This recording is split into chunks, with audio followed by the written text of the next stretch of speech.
Assalamualaikum warahmatullahi wabarakatuh. Waalaikumsalam warahmatullahi wabarakatuh. Saat ini saya bersama dengan PP saya yaitu Pak Ridwan ya. Selamat pagi Pak Ridwan, sehat Pak ya.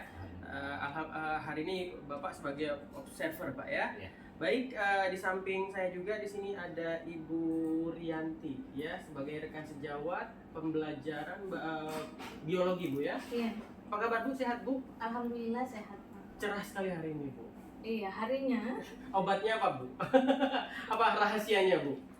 Maksudnya saya yang cerah apa harinya yang cerah? Ibunya ini yang semangat cerah sekali. Oh,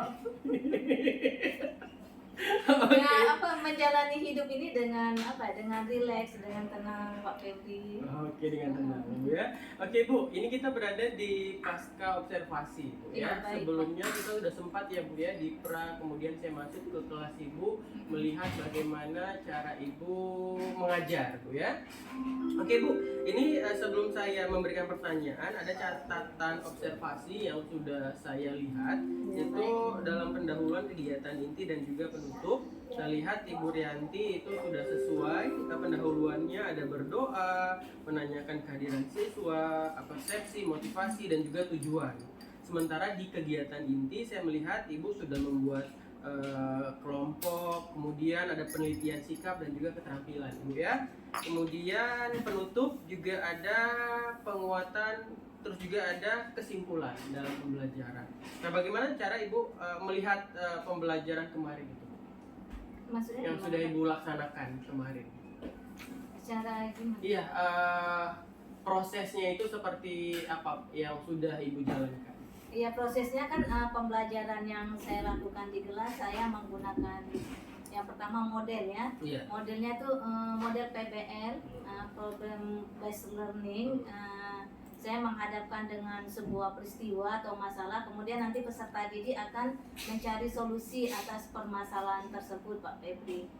Kemudian juga tentang strateginya, saya menggunakan strategi berdiferensiasi berdasarkan gaya belajar. Jadi siswa-siswa saya kelompokkan berdasarkan gaya belajar yang visual, yang auditori, yang kinestetik.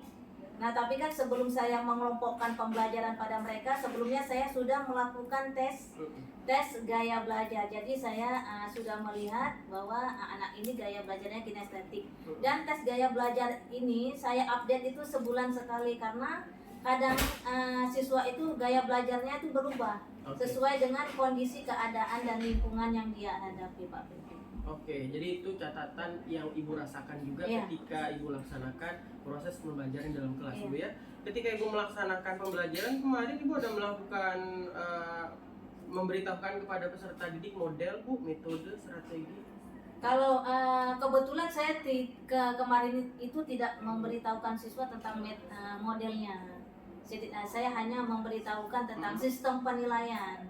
Sistem penilaian saya, yang saya nilai itu apa, area pengembangannya saya nilai itu apa, kemudian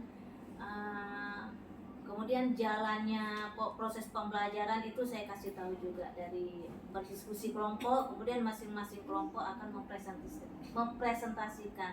Itu aja Pak Febri, modelnya tidak saya sampaikan ke siswa. Oke, untuk penilaian sikap dan keterampilan Ibu Penilaian sikap dan keterampilan ada saya sampaikan.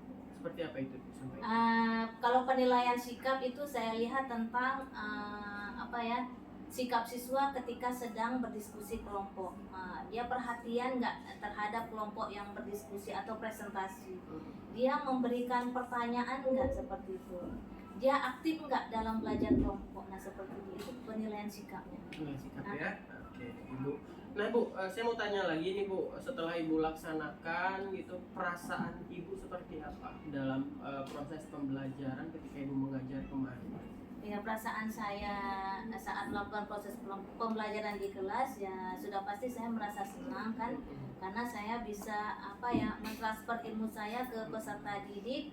Kemudian peserta didiknya itu aktif ya. Kalau sekarang kan kita metode teacher center itu kan harus kita hilangkan, harus peserta didik ya yang aktif, kita cuma sebagai fasilitator. Jadi saya melihat murid-murid saya tuh sangat antusias gitu. Tidak banyak yang pasif. Nah, di situ saya merasa senang seperti itu. Oh, jadi karena peserta didik antusias, Iya. Ibu juga ikut antusias Iya. gitu ya. Sama-sama antusias, Bu ya.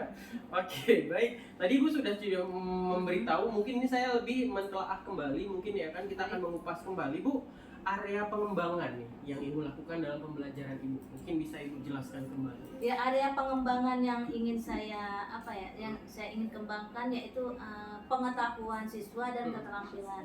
Pengetahuannya itu saya lihat sejauh mana mereka memahami materi yang saya sampaikan. Kemudian keterampilannya itu saya melihat tentang produk yang mereka buat, karena kan ini dalam proses belajar saya menggunakan diferensiasi berdasarkan gaya belajar. Iya. Di akhirnya nanti juga saya menugaskan mereka membuat produk berdasarkan gaya belajar mereka. Contoh produknya seperti yang visual, saya menugaskan ke siswa itu membuat Canva, banyak gambar, kemudian ada penjelasan, membuat rangkuman materi dengan Canva yang visual, dengan gambar-gambar. Kemudian yang auditori saya menugaskan kepada mereka membuat video pembelajaran singkat.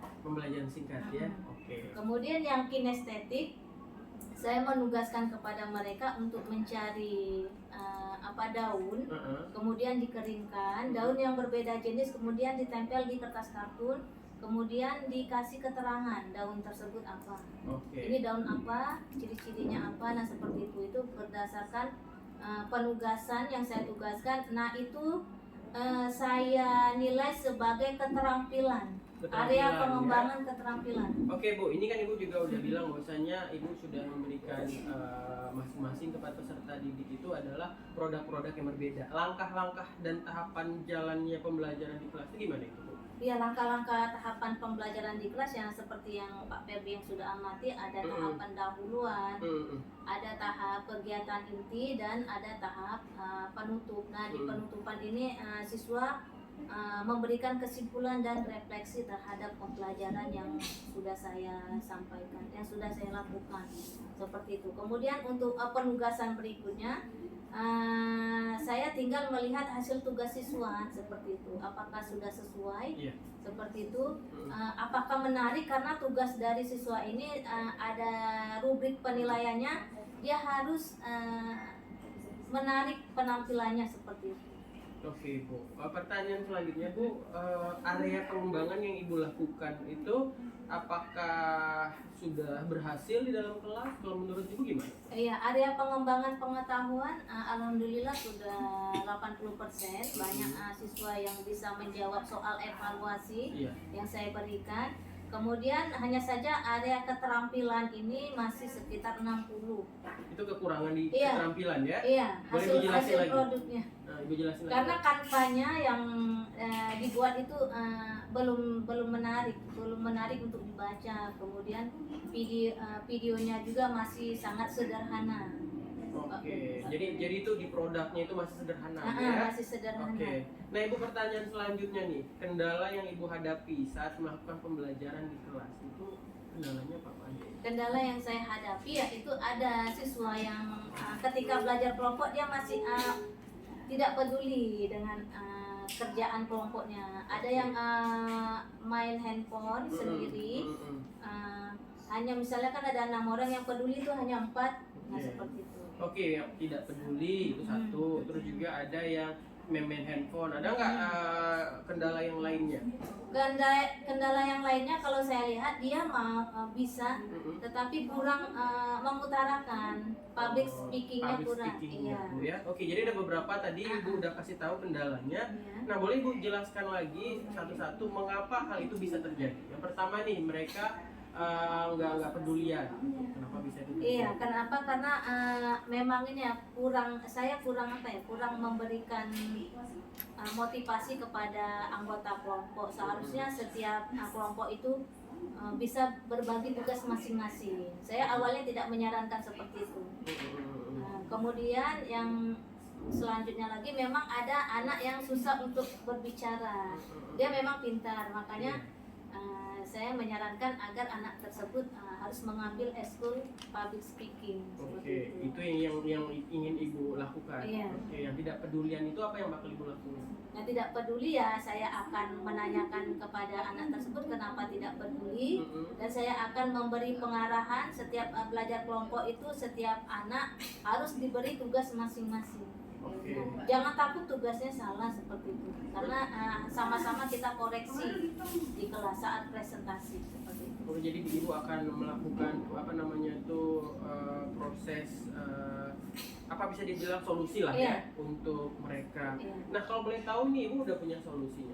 Kapan ibu bisa melakukan perubahan-perubahan tersebut yang ibu merasa masih kurang nih, harus saya perbaiki lagi, apalagi ini kendala yang ibu hadapi di lapangan anak-anak ya. Itu gimana?